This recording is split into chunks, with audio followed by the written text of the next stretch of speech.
દાહોદ નગરપાલિકામાં નવા પ્રમુખના કાર્યભાર સંભાળતા પહેલા જ ઓફિસના નવીનીકરણ અને વૈભવી ખર્ચને લઈને શહેરમાં ચર્ચાઓનો માહોલ ગરમાવશે। નગરપાલિકા પ્રમુખ મહેન્દ્ર દેસાઈની ચેમ્બરમાં નવા એસી, નવી ખુરશીઓ, કાર્પેટ તેમજ રંગરોગાન કરાતા જનતામાં અનેક સવાલ ઉઠી રહ્યા છે।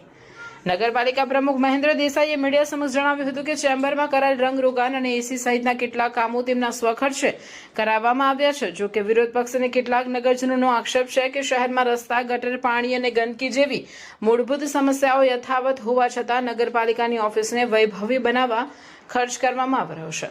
મુખ્ય અધિકારીની ઓફિસમાં હજુ પણ જૂનું એસી કાર્યરત હોવાનું અને વારંવાર ઠંડક ઓછી થતી હોવાની ચર્ચાઓ વચ્ચે પ્રમુખની ચેમ્બરમાં નવા એસી લગાડાતા રાજકીય ચર્ચાઓ વધુ તેજ બની છે। બીજી તરફ કોંગ્રેસના આગેવાનોનું કહેવું છે કે છેલ્લા 5 વર્ષ દરમિયાન ભાજપના શાસનમાં આવા કોઈ સુવિધા વિકાસના કામો થયા ન હતા, તેથી હાલ જરૂરી સુવિધાઓ ઉપલબ્ધ કરાવવામાં આવી રહી છે। નગરમાં નવી નગરપાલિકા બિલ્ડિંગ બનાવવાની ચર્ચાઓ વચ્ચે જૂની અને જર્જરિત બિલ્ડિંગમાં લાખો રૂપિયાના ખર્ચ અંગે લોકો સવાલ ઉઠાવી રહ્યા છે। કેટલાક નગરજનોનું કહેવું છે કે નગરપાલિકાએ પહેલા શહેરના તૂટેલા રસ્તાઓ, ગટર વ્યવસ્થા અને પાણીની સમસ્યાઓનું નિરાકરણ લાવવું જોઈએ, ત્યારબાદ ઓફિસની સજાવટ પર ખર્ચ કરવો જોઈએ। હાલ આ મુદ્દો શહેરમાં વિકાસ પહેલા વૈભવનો મુદ્દો ચર્ચાનો કેન્દ્ર બન્યો છે અને નગરજનો હવે રાહ જોઈ રહ્યા છે કે નગરપાલિકા શહેરના પ્રશ્નો ઉકેલવા કેટલા ઝડપી પગલાં લેશે। મહેન્દ્રભાઈ, બીજો એક સવાલ છે કે નગરપાલિકાની અંદર અત્યારે હાલની અંદર નવા એસી ને રંગારોગાન કરવામાં આવ્યું છે, કોના ખર્ચ?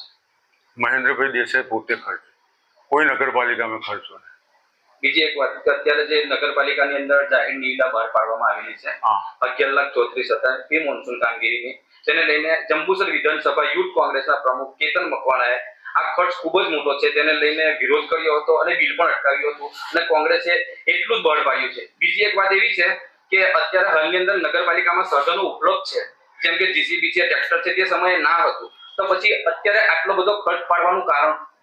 નગરપાલિકાની અંદર આ જે જાહેરાત આપી છે 11,34,000 સમથિંગ છે, તે અત્યારે એસ્ટિમેટ બનેલું છે, બિલ ચૂકવણું નથી થયું। અમે ખાલી એનો એસ્ટિમેટ કહો અપ્રોક્સ આટલો ખર્ચો થશે, જેટલું કામ થશે એટલો જ અમે ખર્ચ પાડવાના છે।